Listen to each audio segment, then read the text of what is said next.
इसलिए मंच पे बोलना मेरे काम में थोड़ा सूट नहीं होता, लेकिन मुद्दा चूंकि कहीं न कहीं मुझसे भी जुड़ा हुआ है ये ST/SC एक्ट, इसलिए आज मैं अपने आप को रोक नहीं पाया। बंधुओं, एक बात बताइए कि आपके आसपास, मैं भी गांव में रहता हूं, आपके आसपास भी दलित रहते थे, आपके स्कूल में पढ़ते थे। मैंने तो मेरे जन्म 87 में मैंने कभी किसी के साथ न तो भेदभाव होते देखा, न भेदभाव कहीं होता है जितना ये बताते हैं।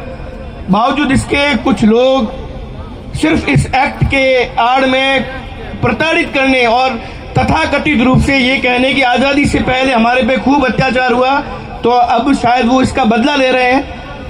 मैं वर्ष 2018 की बात पे आना चाहूंगा कि मेरी 7 पीढ़ी में कोई बिहार नहीं गया। मेरी 7 पीढ़ी में कोई बिहार नहीं गया और इस ST/SC एक्ट ने मुझे वहां पर 6,500-7 हजार सेंट्रल जेल बेहूर के कैदियों के बीच में रखा। और जब मैं वहां से बाहर निकला तो मैंने संविधान को सलाम किया कि ऐसा संविधान भगवान किसी दुश्मन देश में भी न दे जहां पर बेकसूर आदमी को जेल डाला जाता है। सारे राजनेता वोट बैंक के लिए बिल्ली की तरह अपनी आंखें मूंद सकते हैं, लेकिन ये बात वो ना भूले कि अगर इसी तरीके से मिसाल बनती गई ST/SC एक्ट के तहत जो प्रताड़ना, तो आप भी कभी बचेंगे नहीं। ये लिख के ले लीजिए। आप अगर ये सोचते हैं कि आज अगर हमारे बोलने से हमारा वोट बैंक खराब होता है तो आपके ऊपर लानत है, क्योंकि आने वाली पीढ़ियों को आप बर्बाद कर रहे हैं। हमारी पीढ़ियां आपको कोसेगी कि आप जब बोलने वाले ओहदे पर थे तब आप खामोश रहे, और इस खामोशी की वजह से आने वाली पीढ़ियां दब दब के रहने को मजबूर हैं। हम किसी जाति के खिलाफ नहीं, हम किसी वर्ग के खिलाफ नहीं, हम किसी के खिलाफ नहीं, लेकिन अगर हमारे वेद भी कहते हैं, पुराण भी कहते हैं, हमारे जितने भी धार्मिक जो रूप से, सामाजिक रूप से जो अगुआ है वो कहते हैं कि अन्याय को सहन करना सबसे बड़ा गुनाह है। तो क्या आपको लगता है कि सिर्फ और सिर्फ खुन्नस निकालने के लिए किसी के पीछे सिंग लगता है तो उसको निशाने पर लेने के लिए आप ST/SC एक्ट को टूल बनाए और निर्दोषों को जेल में डलवाए?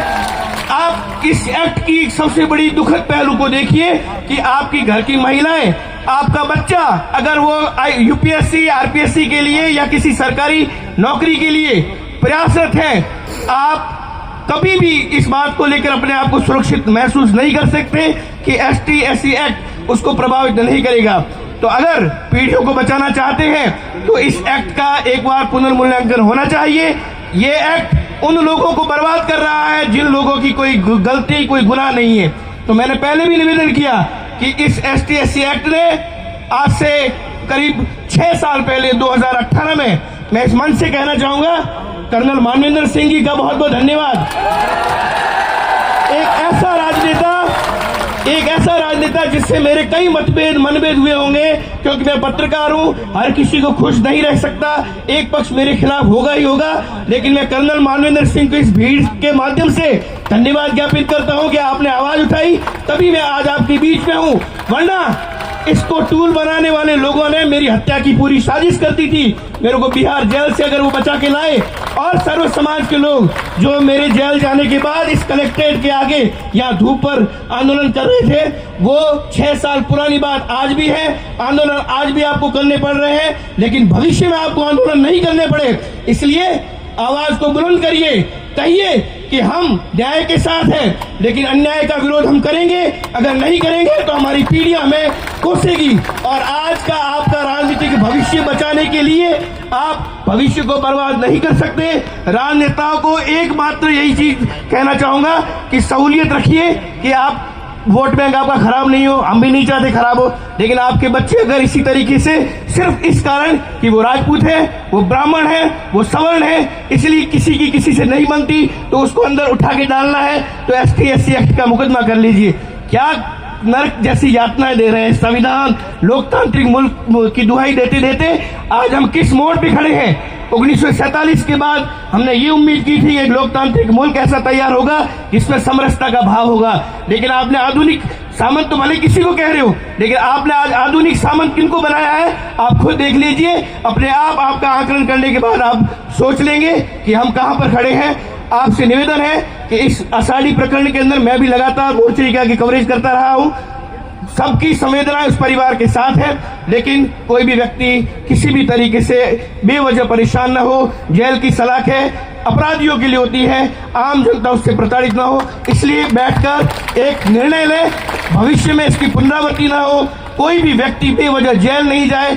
अगर कोई गलती करता है तो वो कानून अपने हिसाब से उसको सजा दे, लेकिन भीड़ तंत्र के रूप में आप कहीं पर भी अपनी अदालत खोल दो और वहां पर कह दो कि इसको एपीओ कर दो, इसको जेल में डाल दो, तो ये लोकतांत्रिक मूल्य में अन्याय है, अन्याय है और अन्याय है। आज नहीं बोले तो कल रोके, ये लिख के ले लीजिए। आपने मुझे मंच दिया, आपका बहुत धन्यवाद।